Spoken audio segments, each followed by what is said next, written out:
Hi y'all, it's Becky Raisler. I have Becky's Journals on Instagram and on YouTube. On Facebook, I'm Rebecca Raisler, R-O-E-S-L-E-R. Today I'm going to show you one way that I store the ephemera that I use in making my junk journals.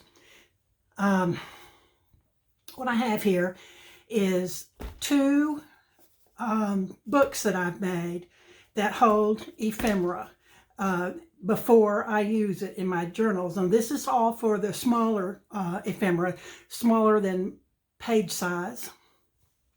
Most of this stuff it's in these books is for collaging. I love to do collage. If you've watched any of my other flip through videos, you'll see that that's my favorite thing to do in journals is collage. And this is how I keep all my decorative small papers in. Now, these are not really scraps. These are things that are going to be used in making collages or on page backgrounds. There's magazine cutouts that will be used as a focal point, that kind of thing. And this one right here is my original one that I made, and I will do another video. I'm going to remake this this book. I've been using it now for about at least 2 years, maybe longer, maybe 3. Both these books are the same size, but you can see they're real different in what they have in them. And this one is one I made about 1.5 years ago, because this one had started to fall apart.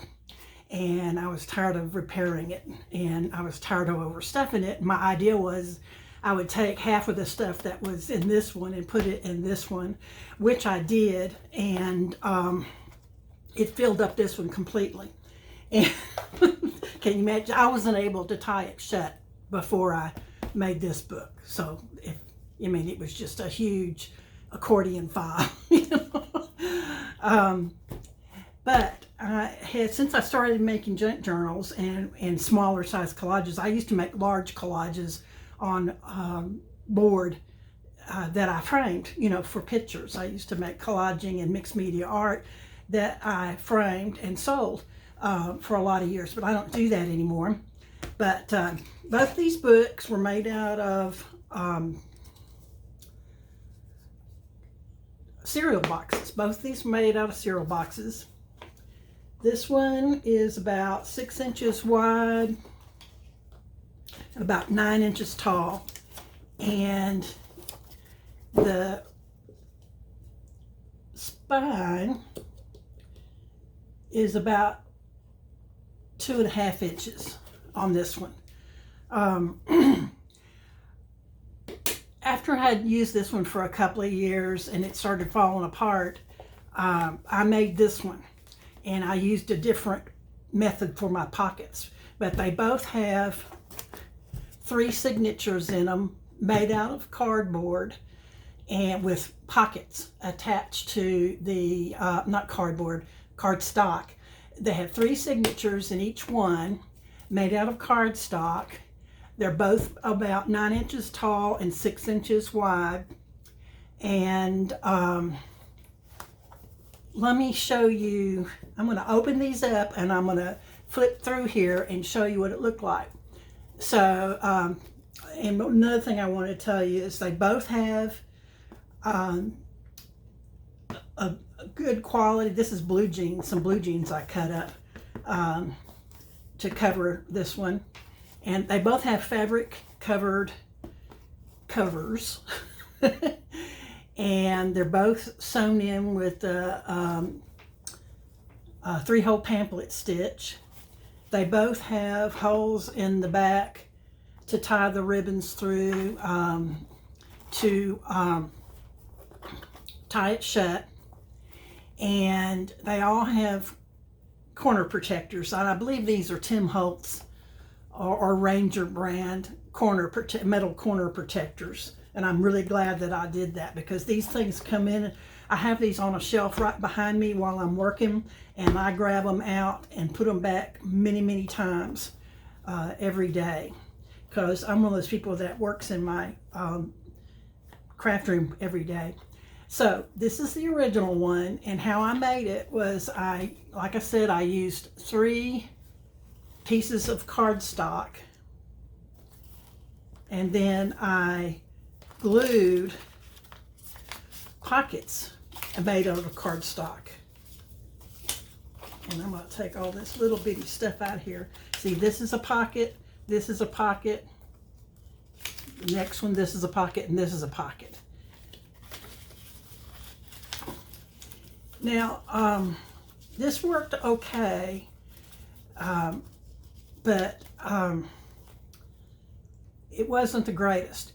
The way I sorted everything in here was by color and by size. You can see this is a pocket down here on the front, and then I put a belly band on that. I have discovered that the belly bands don't work well for me, but the way I use it.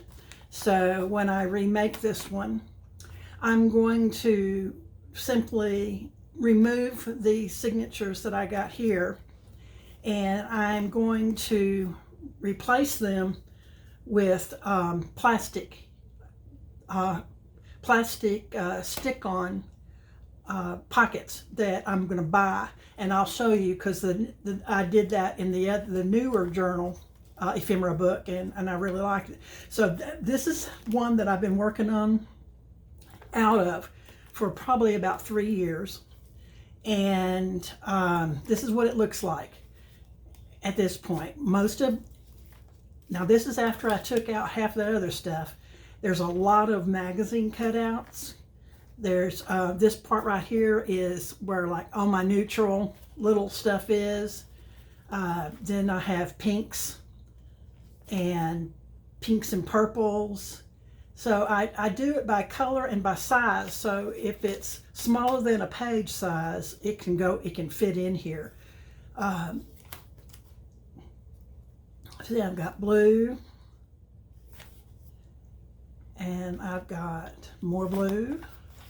This is where the green was, and it still has some left in it that I couldn't fit in the other one. Lots of more magazine cutouts, book cutouts. And I have all this stuff where I can just flip through it and by color, and this is all birds and butterflies. That's what this section right here is, all birds and butterflies. This section is people. This is all people down here, and this has got people in it here. I don't use a lot of people, other people's relatives. Here I have some die cuts, blanks, up here. And this one, die cut blanks that I use in collages. Here's some more people here. This is just miscellaneous words and cutouts from children's books. More miscellaneous words, and I have since taken a lot of these out and mounted them on different colored paper and made little labels with them. I've got this stored on my computer so I can print it out whenever I need it. Okay, so like I said, I've been using it. This is all the stuff that didn't fit in the newer book that I made a couple of years ago, year and a half ago, 2 years ago. And here's what I'm going to do. I'm going to take it all out, and I'm going to reuse the cover because the cover's still holding up very well. And I'm going to cut more cardstock and make 3 or more signatures. Now this one is the one that I made with the plastic pockets. It's very full, as much as will fit in the pockets. I could have put 4 signatures in. 3-hole pamphlet stitch, fabric covered front, corner protectors. I put the holes on the side right here to tie around the ribbon through. This is how it looks. I haven't neatened it up for you. It's just how it looks when I'm working on it on a daily basis. And this is what, I'm going to take all this stuff out of here. This is what the pocket looks like. Can you see that? And all you do is you peel off the backing and stick down this pocket. And the pocket that I purchased, and I purchased them on Amazon, this one is about 4.5 inches wide and about 3.5 inches tall. And they've got them in all sizes. I mean, there's all, you can get them any size you want. This is the size that I happened to buy. It was the size that fit best on my pages. If I went up to the next size, it was too big. So that's why I did it in this particular size book. Okay, and I start off with all my, I did it as far as sorting it out. I started out with all my neutral in the front. Then I went with pinks, and it's just a variety of pink ephemera that I've collected over, the years. And this isn't all the pink ephemera I have. I'll show you how I sort a large amount of my smaller ephemera in another video, but this is what I work out of when I'm working on a daily basis. I use this, and when I get this all filled up, the overflow goes into Ziploc bags and sorted by color and size in Ziploc bags, and all that stored in baskets, which I will show you at another time, not right now. Okay, so we've got all kinds of things. Here's purple, and since I use a lot of color in my journals, and my favorite color is blue, I've got 2 with blue, and then here's one that's green, and reds and oranges and everything else fits here because I don't use a lot of those colors. So I hope this gave you some ideas that you can use in your journals.